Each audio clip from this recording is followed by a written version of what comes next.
Hi there, my name is John Stevens. I'm pastor of Zion Lutheran Church in Oregon City, Oregon, and we are part of the ELCA. And welcome to Dollar Store Children's Sermons, where I take a look at the lectionary text and a time to an item from a Dollar Tree or the junk drawer or the kids' room or the garage.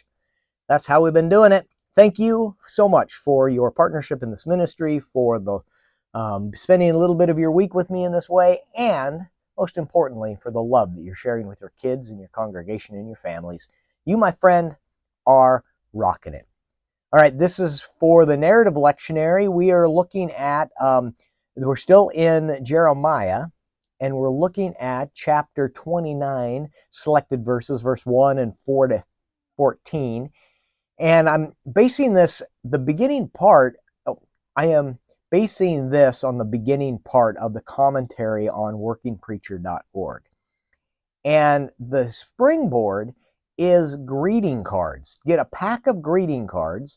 It could be thank you cards, but greeting cards, and you could have a greeting card or a thank you card that's been sent to you. And because you're going to give these out to the kids, if you're doing it for a Sunday school class, you could actually have them write them. You could actually even have them create them. And then the idea is to send them to someone in the congregation or their family that they want to stay in touch with, that they want to say thank you for, that they want to deepen their friendship or their relationship with. Maybe your congregation has like adopt a grandparent thing where, or there's prayer people that you've got some grandparents that are praying for the younger kids, and you could give them a thank you card. You've got, maybe you've got homebound members that the kids could make cards for, and you could send them off and say, I'm thinking of you and we're praying for you, and this is from the kids. Because in this section we have the commentary or the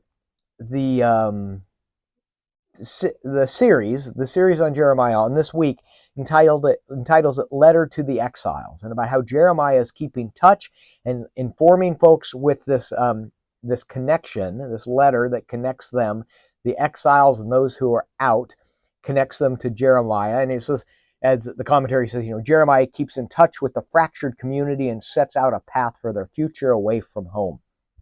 So in that sense, where we're in the congregation, or maybe it's someone that you haven't seen, or maybe it's their grandparents that live elsewhere, but a way of connecting what's happening in this text to the kids' lives, where the kids could make that connection. And here Jeremiah is connecting with people who are away from him and are out from him, and he can't really see, but he's going to write this letter to them and let them know about what, you could let them know about what God is doing. You can let them know about what you are doing and about how you feel, how you're connected to this community and all of this thing. But that letter connects us together. That letter and that greeting card is really, it's almost like a long distance hug, where it says, I am thinking about you, I love you, I care for you, and I'm sending you this letter so that you know that you can experience that.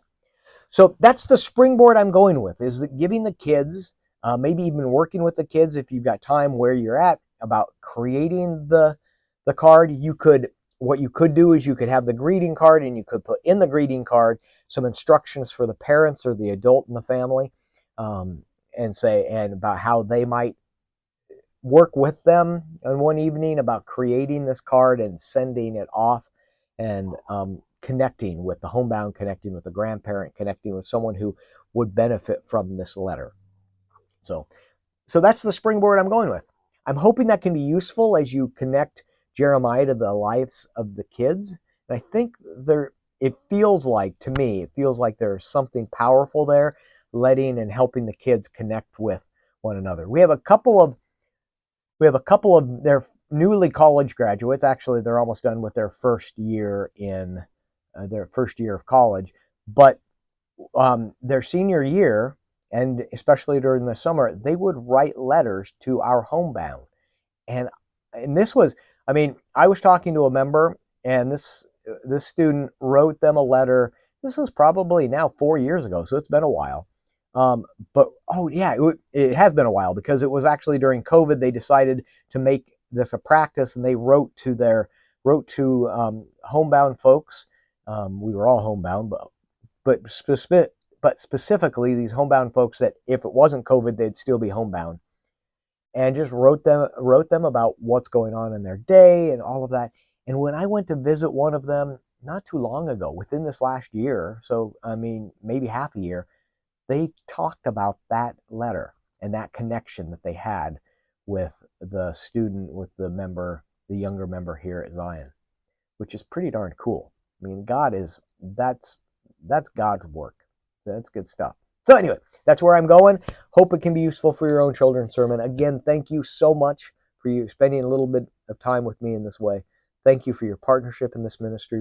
But the most important of all this is that thank you for the love that you're sharing with your kids in your congregation and your families. You, my friend, are rocking it. Yes. Peace. We'll see you next week.